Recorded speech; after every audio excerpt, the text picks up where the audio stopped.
It took 16 days to realize how precious life truly is.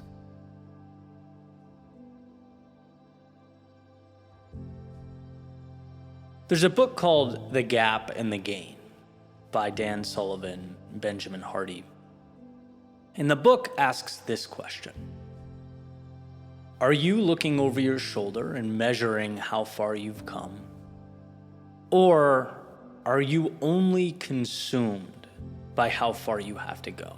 The distance between where you are and your destination. Are you living in the abundance that surrounds you, or in the scarcity the mind seems to constantly be attempting to trick us into believing? Right. This idea was first made known to me during a drive one day. I was on the phone with my friend Tom, who happened to have read the book. And I was pulling into my garage, and the gate wouldn't open to the parking garage. And so I'm sitting there, speakerphone on, and I'm just throwing a tantrum, right? I'm in the car screaming about how ridiculous it is that the gate won't open when I need it to. You know, it's not rocket science. How is it hard? The thing should open when you press the button.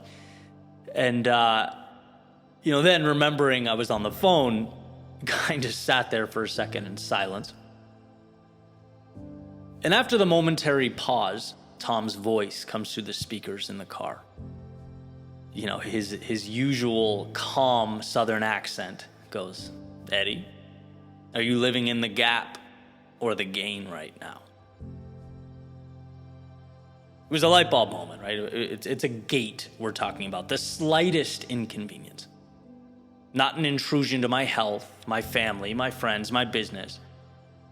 The ability to live how I want to live in a country that provides the freedom to do that. It wasn't about the food I would soon eat or the water I had access to. Nope, none of that. It was a gate, a slow to open gate. And I love the idea, the perspective to stop, to look around and ask the question, how serious is this quote unquote problem? Have I slipped back into the gap in life? Forgetting about how far I've come, how much I've done, totally omitting the fact that 8 years ago, I would have given anything to be living on the other side of that gate like I do now, right? Your perspective seems to be the first thing to go, right? It requires that constant awareness and attention.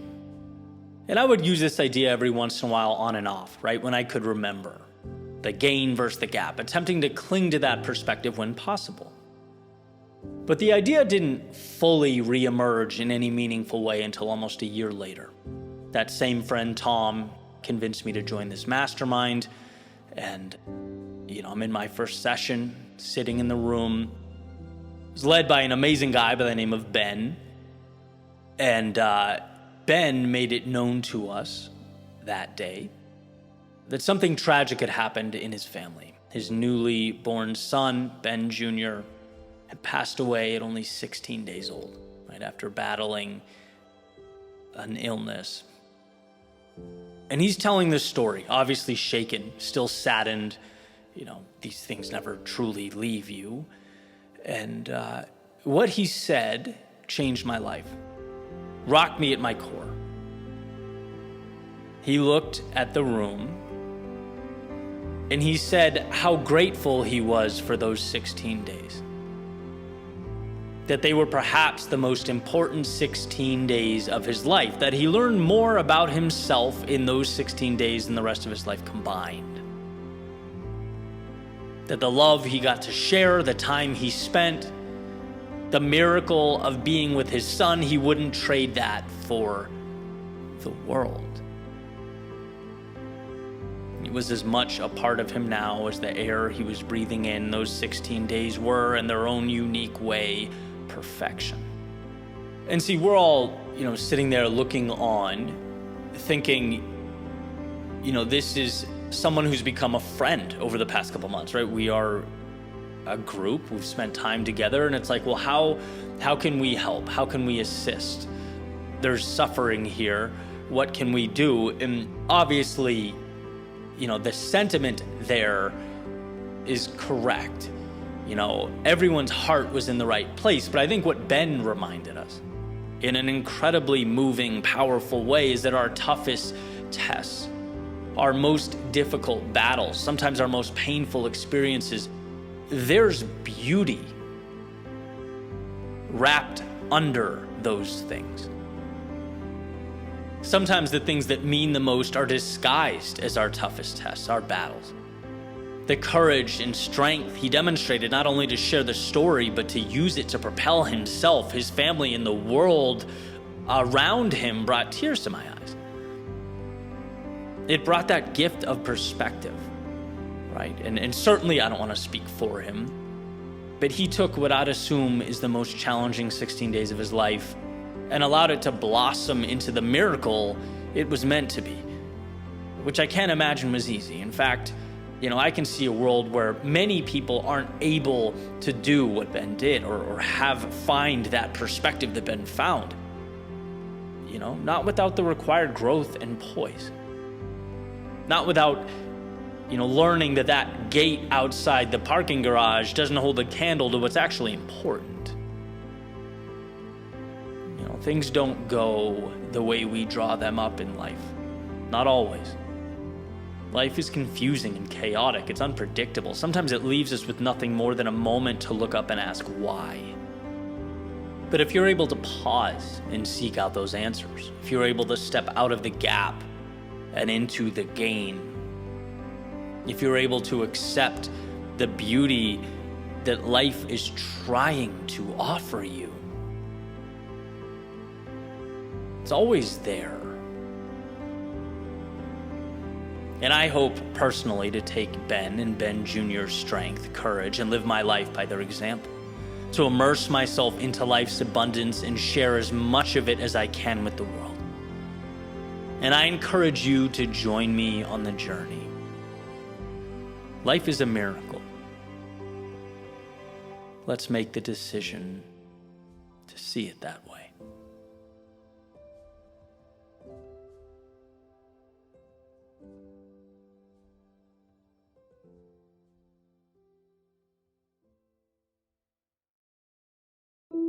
Greatness starts small.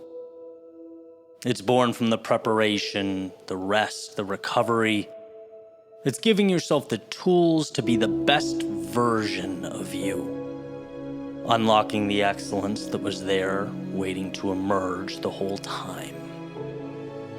Greatness is allowing those little things to become the big things. Pro-compression. Elevate your performance.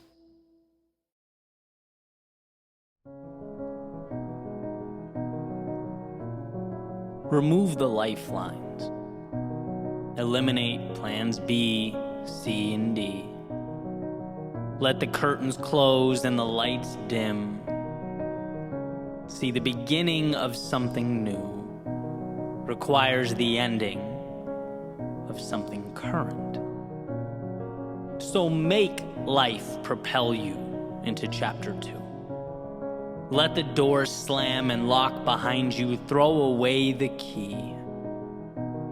With the boats burned and turning back off the table, we have to make it work. We have to figure it out.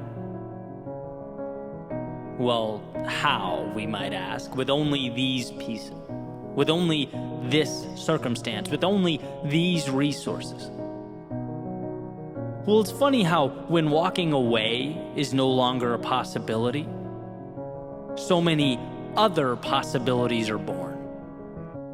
When we're stuck between the wall and our demons, we roll up our sleeves and do that which we have been, let's face it, running from. We fight. We become proactive. We take initiative. It was always there. We just never had to. So if you can't do it on your own, make life make you. Because the bottom line is there are new horizons that await your arrival. They are always there. But they require you to make the trip. To look out over the vastness of what's before you and convince yourself what's ahead can become your new normal.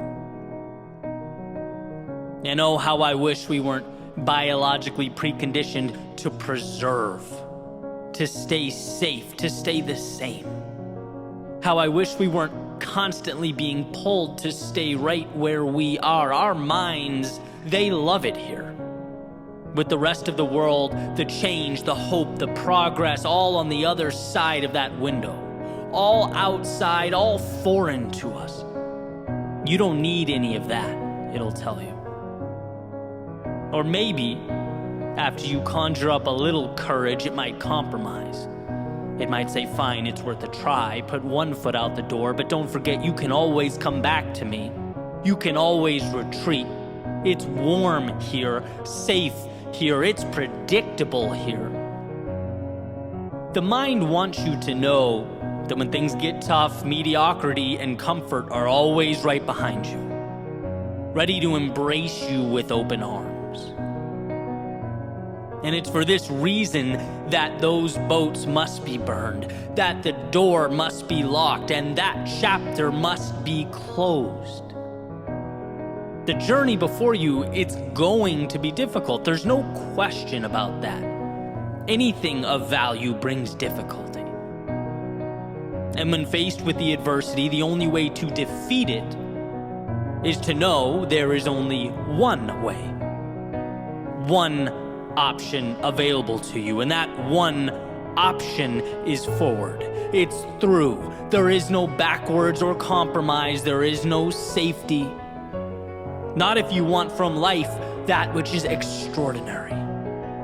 Not if you want the things we covet, dream of. Whether they're interpersonal, financial, career-oriented, health-related, maybe you just know in your soul that right now ain't it. Any move to something better will present to you its obstacles. And my advice, if it's what you really want, is to have decided before you started that there is no other way. There's no negotiating with yourself.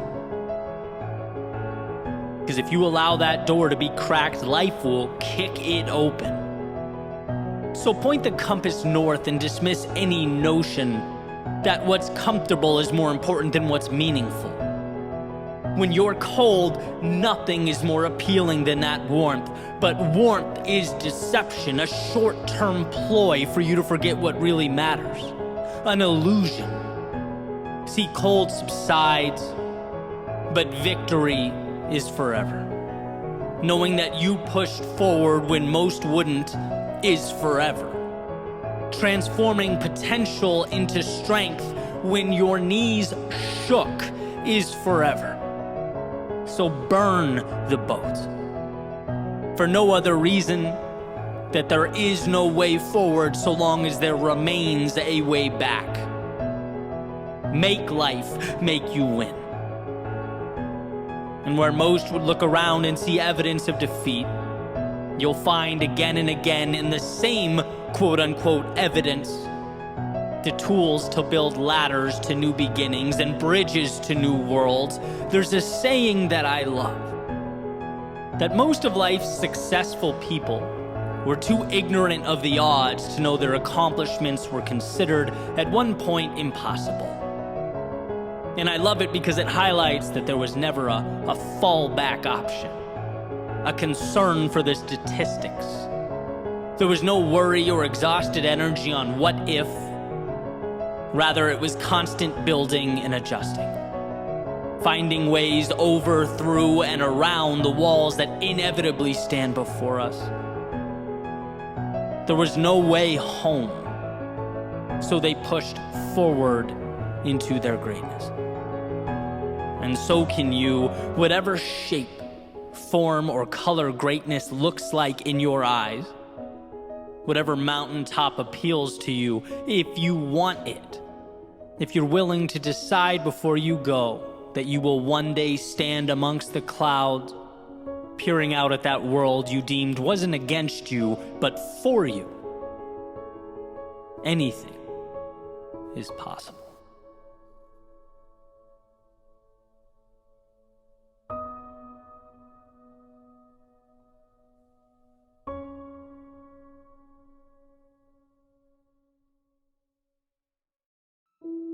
90 seconds is too much.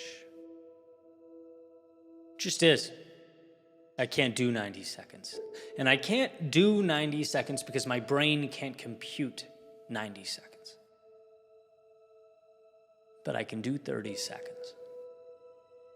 And I can do 30 seconds forever. As we navigate our day-to-day, it's hard to see that because so often our day-to-day lacks clarity. So what can we do about it? Well, we can place ourselves in situations where we are reminded. One of them I've talked about before, being the cold plunge. Immersing yourself in cold water. Well, sure, there are health benefits, some of which are debated and disputed, but I certainly notice value in that department. But to me, that's not the biggest value add. Not even close. To me, it's simply the daily reminder that I can do hard things, that it's who I am. We need to reestablish that consistently. Confidence is earned. And I know in my life, I must earn it repeatedly. And when I'm immersed in the cold and shivering, there's always a point in my mind, however brief, that I'm thinking, I want out now. The other day, I was at this point, looked at my watch, 90 seconds left. And that day, in that moment, it felt like an eternity, just too much. And those of you who are endurance athletes, for example, you know that when your body's operating at max capacity, you're suffering, you're exhausted. 90 seconds is truly a lifetime. When you look at it like that, it's too much discomfort for a minute and a half. Your heart starts beating, your mind starts worrying, right? And so what do we do about it? Well, we look at it a little differently, because from a different angle, you can skip it. You can do 30 seconds. The brain can grasp and digest 30 seconds. You can do anything for 30 seconds. Okay, so you start counting. All of a sudden, 30 gone. Now what? Well, you just did 30. You see how quick that went? Do another 30.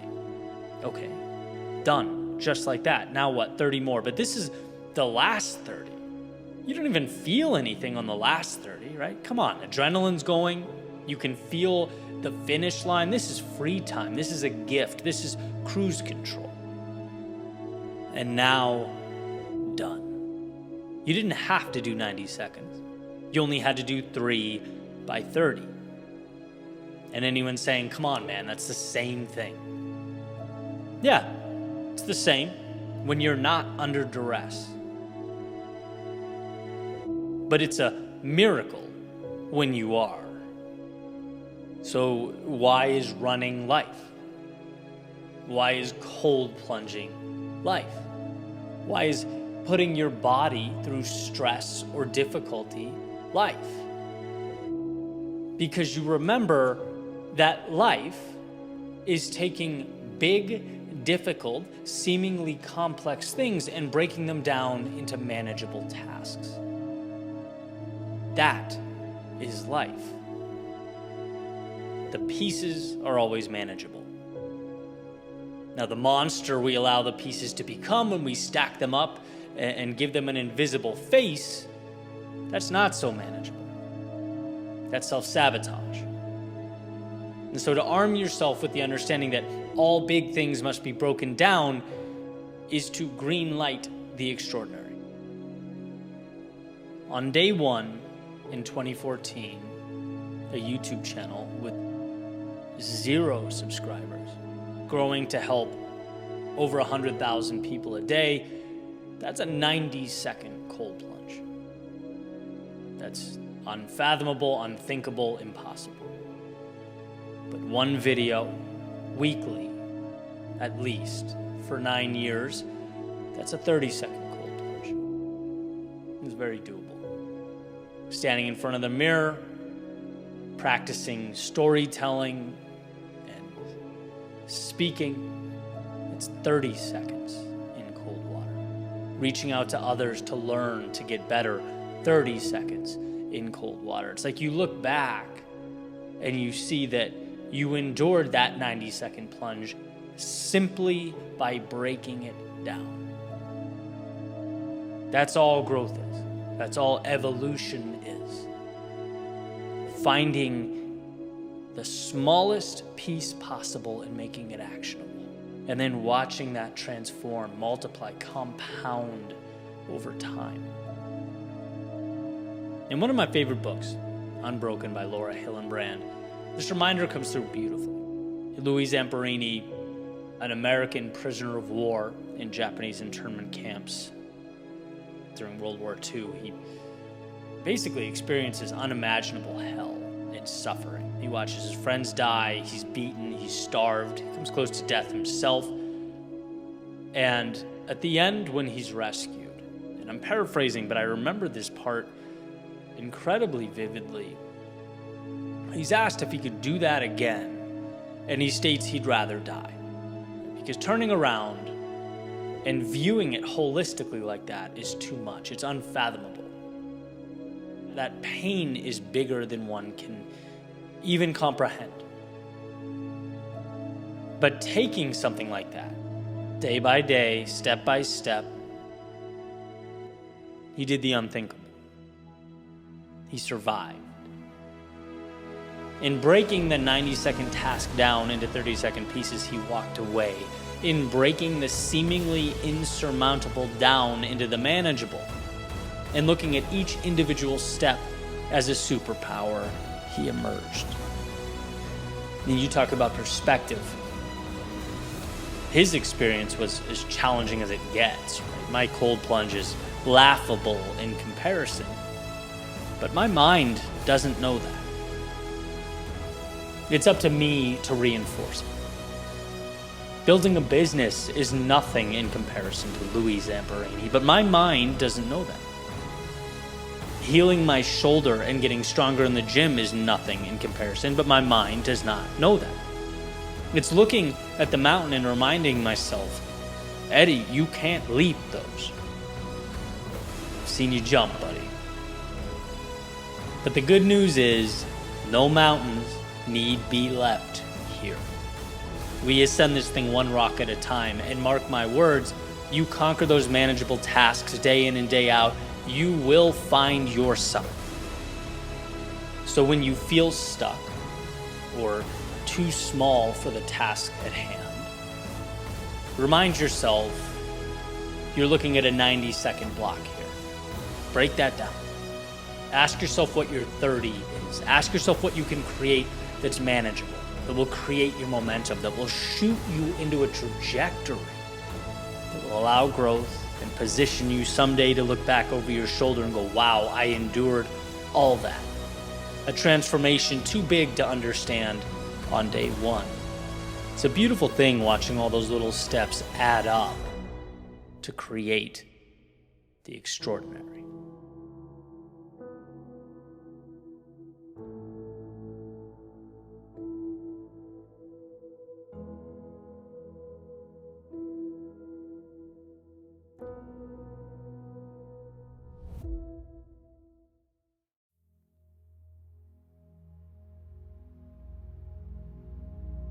I believe wholeheartedly that it's during our most difficult times our lives are defined. And I want to take a second and explain why I believe this to be so. Sort of a personal anecdote for sure, but a quick glance over my shoulder highlights that the best things in my life seem to have occurred after the quote-unquote adversity. The hard thing ultimately unveiling something meaningful, taking my hand and leading me down a new path. But here's what's particularly interesting. That same adversity can also be, and has been in the past, the reason that I've retreated further into myself, that I've doubted my ability, that I've felt down or embarrassed or defeated. It's not the adversity itself, but it's what we decide to make of it that determines our future. And so this is certainly a little heavy, but I think this metaphor sums it up perfectly. Take water, right? H2O. It's essential to life. It not only quenches our thirst and allows us to continue on in the world, but it's the foundation for life itself. We can't exist without it. Here's the thing though, that very same water can be the reason you drown, right? The very thing that gives life can take life away. The very substance required to carry on can be the reason everything stops. The outcome is dependent on our interaction with it. And when I think of adversity, I think of that very decision point, the fork in the road. What will this be? The reason, despite the pain, that I grow and push further into life? Or will it be the reason I shrink? Will it be my excuse to cower in the face of hardship? They say simplicity is the ultimate sophistication. Making this concept as simple as I do has saved my life. It's helped me find a way through the downtimes and turn them into something beautiful. After all, what is pain if not a spotlight on what your soul truly needs? It's the most reliable of messengers, prompting you to get back up, face the world, find that which is needed to reinvigorate the fire in your soul. So, for example, people. People come and go in life. We all get that. But every once in a while, someone goes that we didn't anticipate going. Someone leaves we didn't anticipate leaving, and there's plenty of reasons for this. From the end of a relationship to life taking a loved one too soon, it rocks our foundation. We never thought about it. They were a forever person. And so amidst the emotional distress, there appears that fork in the road, that oversimplified black and white decision. Will I let this be validation for why life is no longer worth living? An excuse to feel disdain and resentment towards what's gone? Or will it be a reminder to appreciate the beauty in life because everything around us is fleeting? Will it be a reason to reflect back and find gratitude for the moments you did have? Will it be the strength you now possess as you move into the world? What will you make of what's been placed before you? Now, for the pragmatic reminder, sure, it's easy outside the storm to talk about weathering it. It's easy for me to sit here having outlasted some of my greatest distress to look back and say, see, that was nothing. The reality is, in the middle of the chaos, when we were standing at that fork, things don't seem so easy. They don't appear so black and white. But those are the moments when we have to dig deep, when we have to remember it's okay to hurt, it's okay to feel, but it's not okay to let the hell you're going through become the end of you. It's not okay to let the hardship write your story. No, only you can do that. Never relinquish that control. This story will be a story not of defeat, but of a hero's journey. The resistance that makes the main character rise beyond what he thought was imaginable. It's the turmoil that prompts that average, everyday character in each of us to look in the mirror and say, hey, there's more in there. When things were easy, maybe you didn't see it. But when they were easy, you didn't need to. It's the fork in the road. The same one that brought you to your knees, the same one that split your heart in two.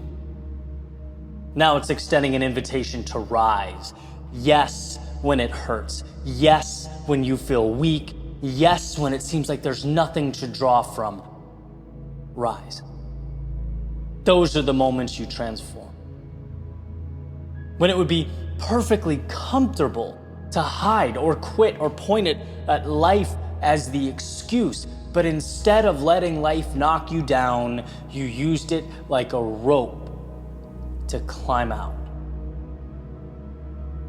The only difference between beginnings and endings is where we go next once they arrive. The difference between growth and stagnation, contentment and resentment, curiosity and fear, well, it's not what life gives us. It's what we choose to make with what life gives us. It's while standing at the fork in the road, going one way, when the easy thing to do would be to throw our hands up in defeat and go the other.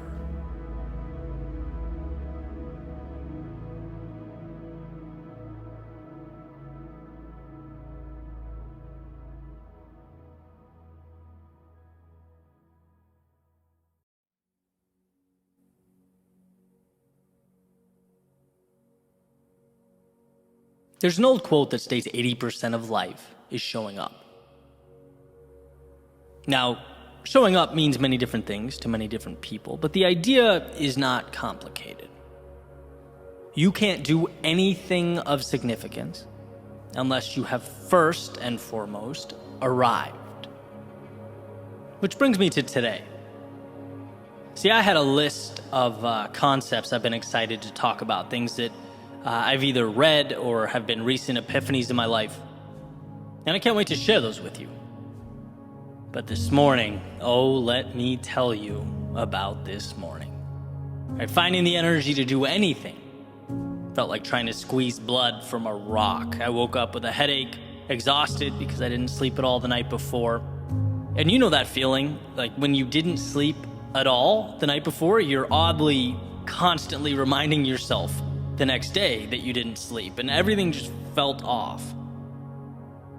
And really, as I'm speaking now, things still kind of do. And so I got up and I sort of played with the idea of taking the day off altogether, right? Maybe I'm due for one anyway. I thought about resting. The little devil with the pitchfork on my shoulder continuously reminded me how great sleep would feel. And I was sitting there, kind of weighing my options. Took some ibuprofen, started the coffee, sat down on the couch, just kind of looking at the wall, what to do. But realistically, I knew. And I want to explain why. Over the years, I've taught myself through repetition that sitting down and writing and recording, unless I plan intentionally to do otherwise, is a non-negotiable. It's helped me see that the goal in any meaningful pursuit should be getting to the point where, despite the circumstances, you show up. Stephen Pressfield, whose voice often echoes in my mind when I come face to face with these situations, he wrote, "Art is war between ourselves and the forces of self-sabotage that would stop us from doing our work. The artist is a warrior." Artist being anyone bringing something to the world that does not yet exist. And he goes on to describe the battle with the mind over sitting down in that chair and writing when we know we must write but don't want to. When a tired or distracted mind begins looking for off-ramps, as mine had clearly started doing this morning. These seemingly trivial moments, when any rational soul could argue for the validity of postponing their date with Microsoft Word, well, they come to matter more than ever. Because greatness is a byproduct of intentionality. If you become accustomed to breaking promises to yourself, if you leave that door cracked for exceptions here and there, it will ultimately be kicked open. And that's why I inject little reminders like that into my life, to keep that mental muscle working. For example, there can never be dishes left in my sink when I go to bed. Why? Because if I skip it once, there will always exist reasons to skip again. It's a very easy thing to not care about. Because here is the reality. Progress is a lifestyle. Growth is a lifestyle. At least if we're talking about any meaningful type of evolution. I just finished reading It Takes What It Takes by Trevor Moawad. One of those 3 to 5 hour listens on Audible, depending on how fast it's playing. It really packs a punch. And I'm going to be diving into a few of his concepts a little more in the coming weeks. But one thing he discusses that I found incredibly valuable is the illusion of choice. And what the illusion of choice highlights is that there are a set of behaviors that must be carried out to be effective. The idea of alternate routes is an illusion. There are no choices when it comes to what's necessary. We know what must be done to win. Now, knowing that is one thing. Knowing that and having to propel yourself to action when you feel like garbage is something different entirely. But that's why it's so valuable to get to that place where you can take the emotion out, remove the internal deliberation, and automate the things you know are going to help push you to be that better version of yourself. In other words, you show up for you, period, and that is a non-negotiable. That's the level we all need to get to. And I'm thinking about this, drawing parallels to a lot of different aspects of my day, right? The interval training I have this afternoon. When you're exhausted, 40 minutes in, and are switching from squats to mountain climbers or whatever it is, right? Instructor makes the announcement. I don't think about anything. I don't give myself a chance to try and rationalize any weakness. I know, if this is important to me, keep that door shut. No thinking, just doing next. Simply doing what you always do, what you've signed up for, cannot be self-perceived as some monumental sacrifice. No, it's just what you do. It's neutral.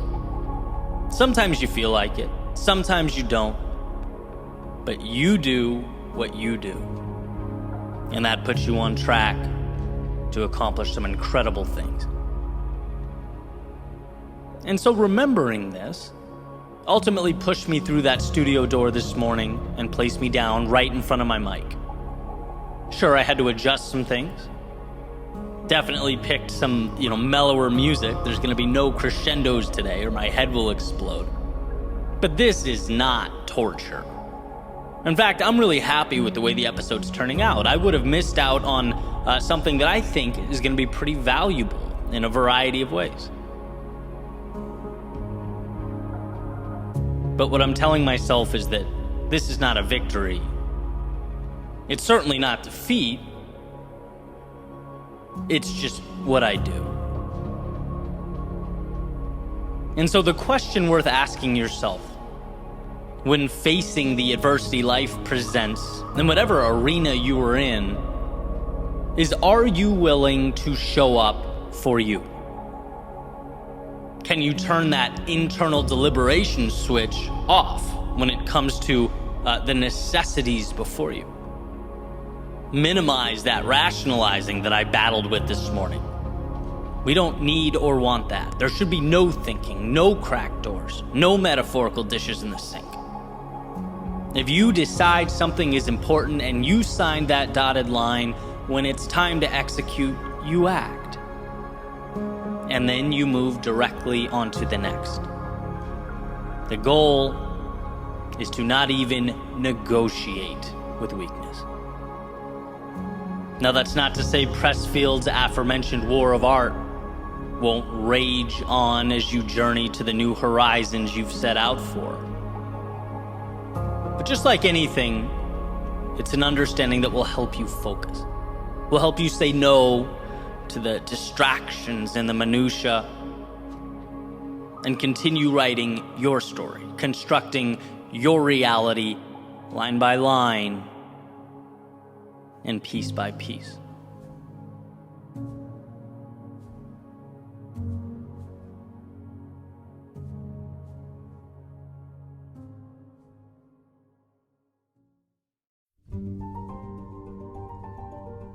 Sometimes it's not about the odds. It's not about things being perfectly aligned for you. Sometimes it's about making something out of nothing. It's about simply finding a way. Or as the saying goes, using what you have where you are. I want to share something with you that I found pretty valuable.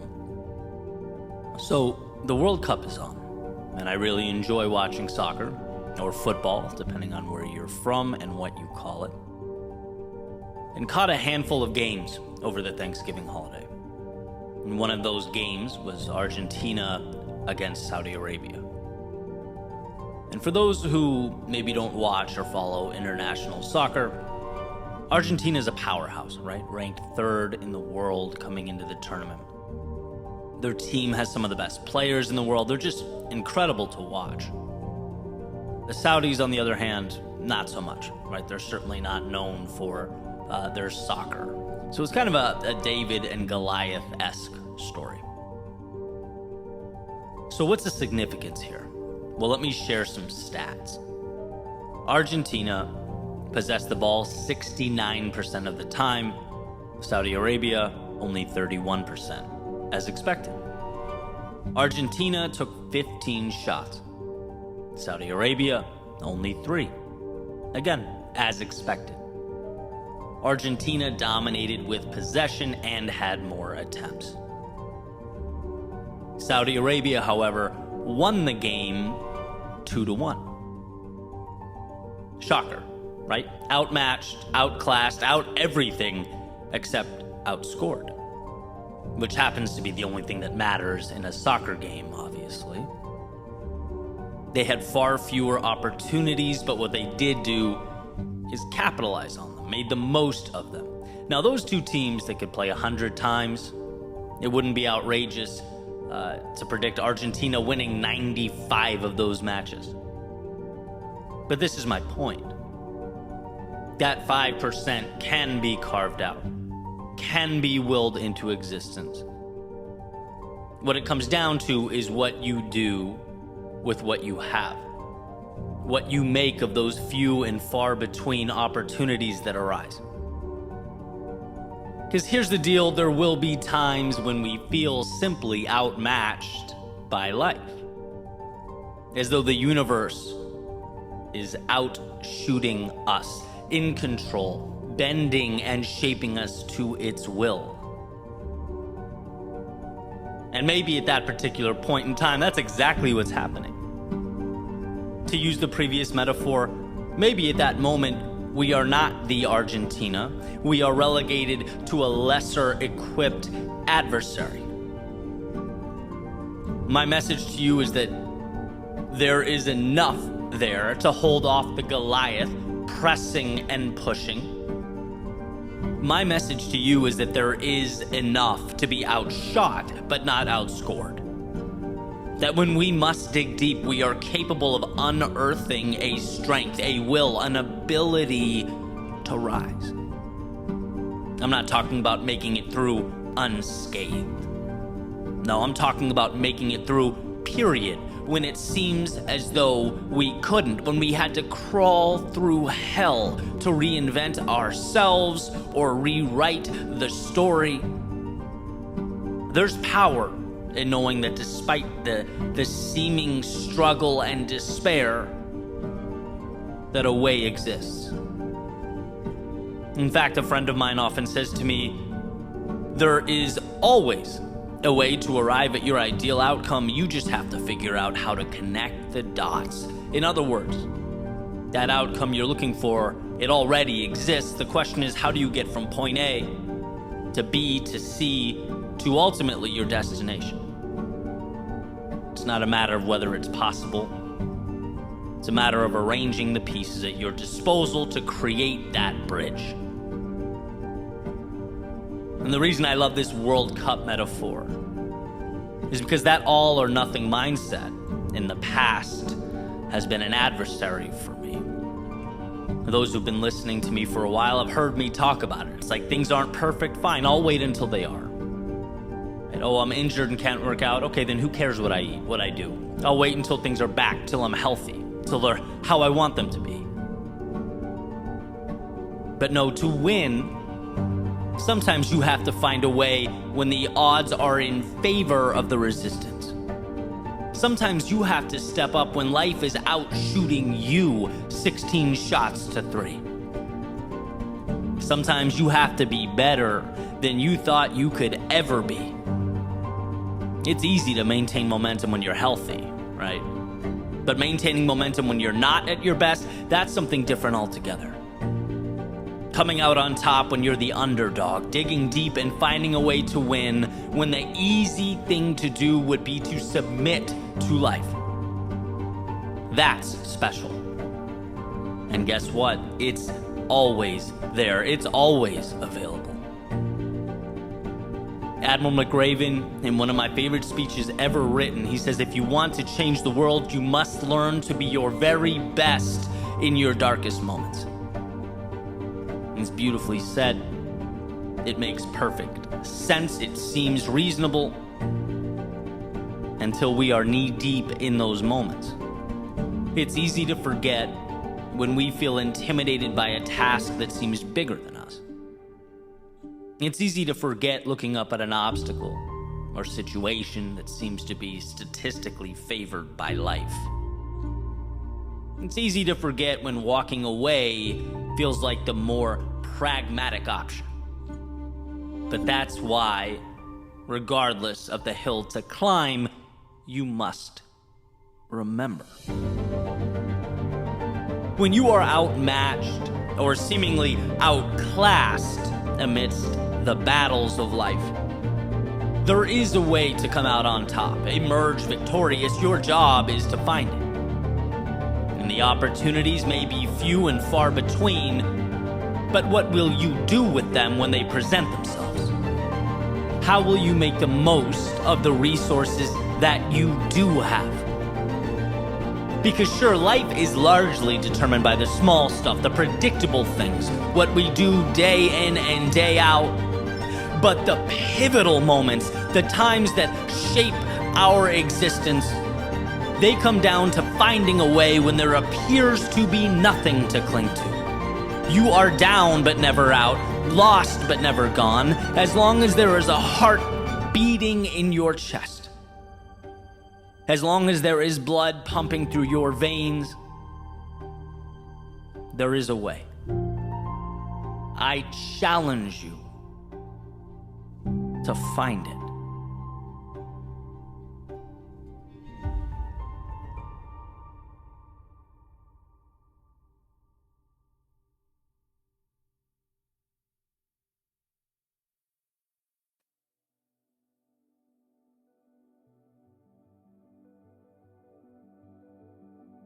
Use what you have where you are.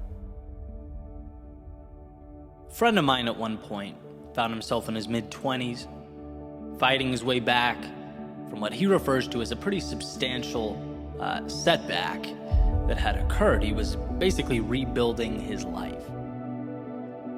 Okay, found himself looking up at an enormous mountain to climb, unsure what he would do for a living, how he would make ends meet, very much lacking direction. And as he pondered, he got a job as a pizza oven repair guy. Learned the ins and outs of the craft as he showed up every day, eyes still focused down the road, still contemplating what would be the best move for his future. And as some time passed, he started to realize he was mastering the very niche craft that he was showing up to do every day, right? Was acquiring a very specific competency and quickly becoming great at it. After a little bit of time, he started thinking, hey, I could branch out on my own here. I could start my own pizza oven repair business. And he did. And after not too long, hired an entire team to work with him. Then progressed into delivering and installing new ovens all over the country, and is currently working on some new technology as well to supplement the install and repair part of the business. The guy's doing incredibly well. And it's interesting because you're having a conversation with him about his success, and it's like, how on earth did you find yourself doing what you do? It's so specific. And he'll tell you, he worried, he pondered, he thought about business degrees and career trajectories and all that. But the difference was that he didn't take the moment for granted. He saw the value where he was with what he had. Where, he could have seen it as a bridge job or a chapter in the story or however you want to describe it. He saw it as an opportunity. He saw the present as the answer. Show up and give everything you have to being great now. Because when you're competent in a craft and ambitious, as he is, that's a scary combo. The world becomes yours. Use what you have where you are.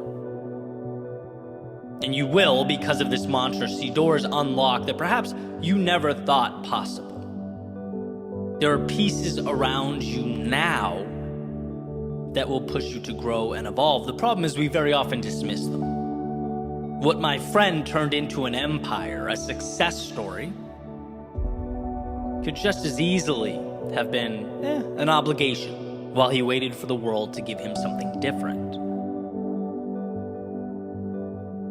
And sure, I think it's important for me to emphasize the point isn't to stay where you are forever if you're unhappy. Of course not. The point is that there's value in aiming to be exceptional at whatever it is you are doing, whatever you are committing to, even if it appears mundane. The point is that so much potential is sown into our day-to-day. It just tends to blend in and not feel important, at least at first glance. Doors open for people who are great at what they do, and people who are great at what they do live with a curiosity, consistency, and intensity that others might not. It's amazing how when we feel that we are gaining competence in something or excelling in something, it becomes enjoyable. Which highlights the fact that, so often our stagnation is a byproduct of us standing in our own way, choosing not to grow. I can't explain how trivial what I do now felt when I first started in 2014. Sharing my thoughts into a microphone, making little 3-minute videos, uploading them to the internet, right? To an audience of my immediate family for $0. You know how dumb my rational brain was trying to convince me that was? You know how easy it would have been to move on and simply look back on that period of time as my little YouTube experiment? But again, there is this strange phenomenon that when you inject yourself into something and vow to get better at it, it lifts you up, it excites you, it brightens your world.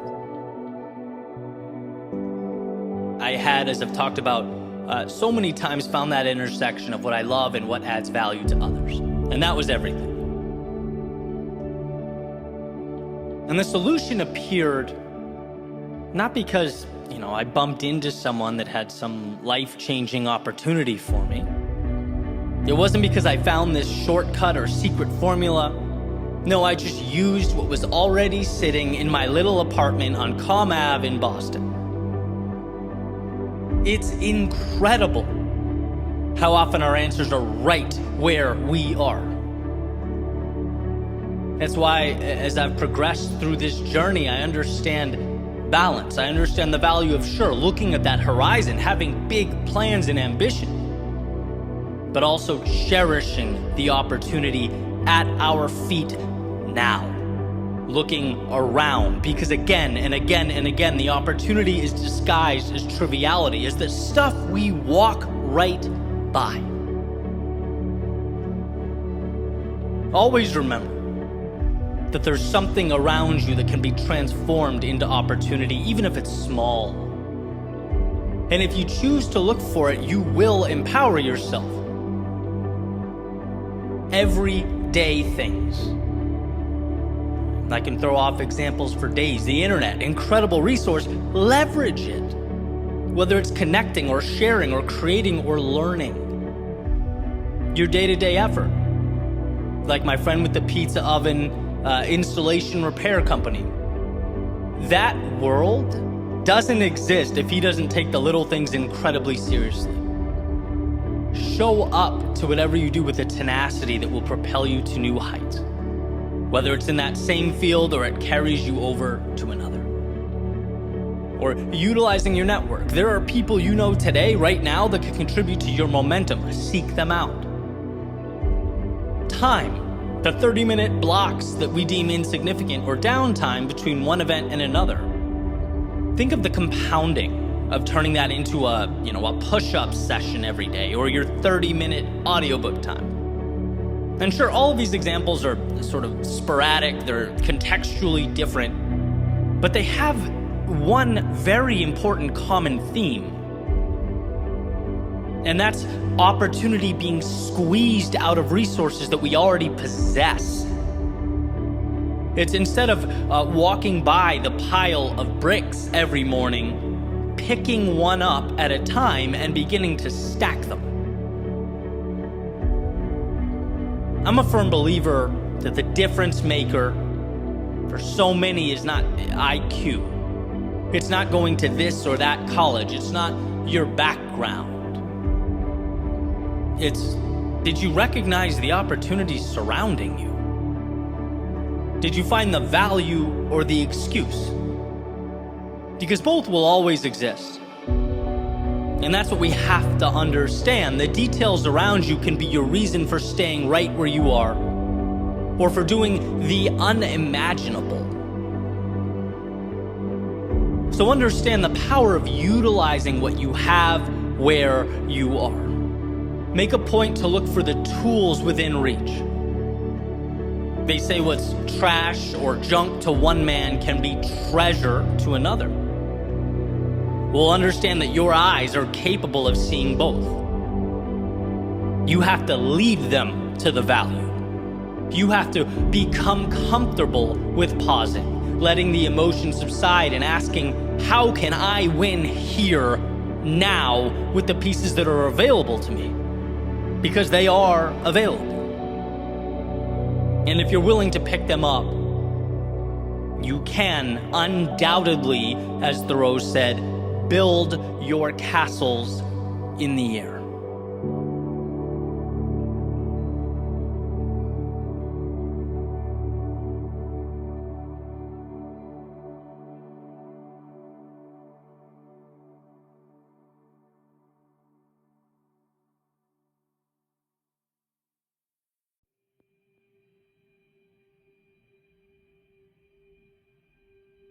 I think a substantial amount of life comes down to self-trust, to believing in yourself, right? But here's the thing, it's not blind belief.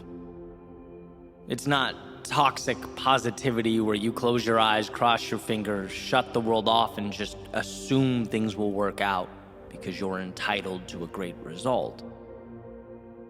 No, what I'm referring to is an active and deliberate trusting of yourself to learn, to make the necessary adjustments, and to keep moving forward. When we have faith in our ability to step forward and improve simultaneously, there is no defeat.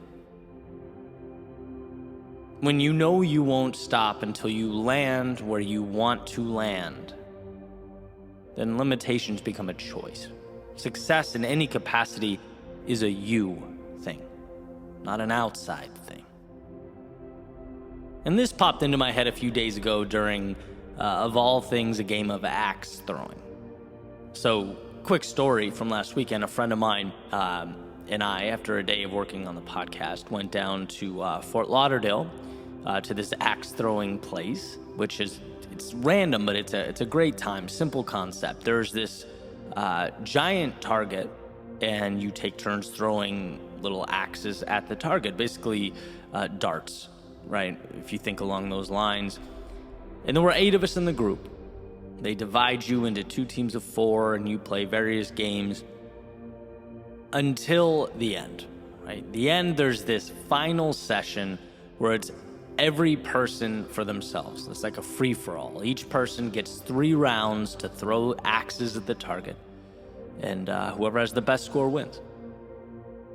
So think of the target just in a traditional way, right? The bullseye, or the little point in the middle, is worth 5. Then the next smallest circle outside of that is 4. Then 3, then 2, and then the biggest circle along the edge is worth 1. Right? So whatever you hit with the axe, that's the point you get. Except they put these 2 little blue dots on the top third of the circle. And they say if you can hit one of these blue dots, you get 10 points. So high risk, but certainly high reward. And my friend and I, super competitive, right? He looks at me, starts telling me how he's already got this in the bag. And I'm like, all right, we'll see. And it's been arguable, but I probably had been the more consistent of both of us up to that point in the night. Nothing fancy, just straight away aiming at the middle, aiming for those bullseyes and 4s. Not even attempting to go for those, hard to reach blue dots. No need, straight up the middle. Okay, and here's why this is important. We step out to take our first shots of the finale here. My friend goes first, immediately hits one of those little blue dots. Boom, already, I'm down 10 points. So what do? I completely leave my strategy. And I start thinking, no, I'm behind. I can't let this happen. I spent my next 9 shots, and the only 9 shots I had, right, trying to hit those blue dots and missing every time, just get killed, right? He won handedly.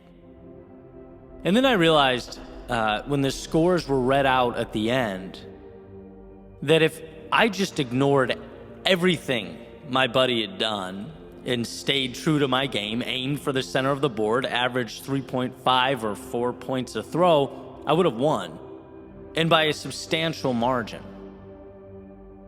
But I let the outside world impact my strategy.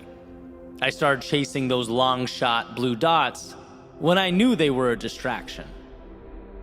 Right. Now, I'm sure the last thing you expected to hear today was the recap of an axe throwing contest. But if you bear with me, there's value here, right? So let's step beyond the axe throwing. Let's take it up a level. Let's talk about when you know what's best for you. You know where you want to be and what's working, but you're pulled out of your lane because of what someone else says or does. You hear him or her over there accomplish something great. You look in the mirror and go, man, I haven't accomplished anything like that, right? Maybe I need to change what I'm doing, my approach. Maybe I'm wrong. See, and the beauty of that little game was that it reminded me that there will always be outside circumstances trying to redirect my course. But we have to trust in ourselves that we are doing what's best. We have to know our own game and our own strengths. Now, don't conflate this with a stubbornness. It's not about never adjusting. No, we need to adjust. But adjust when it's best for you, not simply because other people are taking a different approach. Right? It's hard to stay consistent with the world pushing other options consistently, right? People finding success in various ways, taking other paths, talking about their incredible strategies and how great X, Y, and Z is. But it's all noise. You have to trust you. And again, not blind faith, but an understanding of who you are and a willingness to continue to grow with every step forward. There has to be some element of understanding that, sure, things will get challenging, life will push back, but that doesn't mean you are wrong or in over your head. It's a compounding of little actions and trust in yourself. If you can do that, the world remains yours. It's day by day, or in my example, throw by throw, knowing your bullseye and aiming steady up the middle. We all know how hard it is to see results before they exist. The mind tries to find every example out there depicting why you're wrong, why the finish line is too far away. Life is constantly creating off-ramps, saying, hey, if you don't want it that bad, or you're unsure of yourself, here's a way out, come with me. Right? It's constantly sowing seeds of doubt, which is why we must dig deep for that strength. Life is a game of you versus you. If those around you win, good for them. And if they lose, well, hey, wish them well on the next go-around. But none of it has any bearing on who you are and the race you're running. Are you going to show up for you? Are you going to be your biggest fan when it takes every single part of you to keep going? Don't let the loudest voices in the room dissuade you from what you know to be right. Don't let the blue dots hinder your direct line to the bullseye. Right? Block out that noise, block out the distractions, and do what is required of you. Win your race, because that's the only finish line of value. Walk your path, because that will bring you where you need to be. And when you question the pursuit, remember what you've overcome, all the steps that brought you to right now, and how, yeah, maybe they weren't flashy or over the top, but they were consistent. They've given life to the present moment. What you do is succeed. What you do is overcome. Just don't lose your bullseye.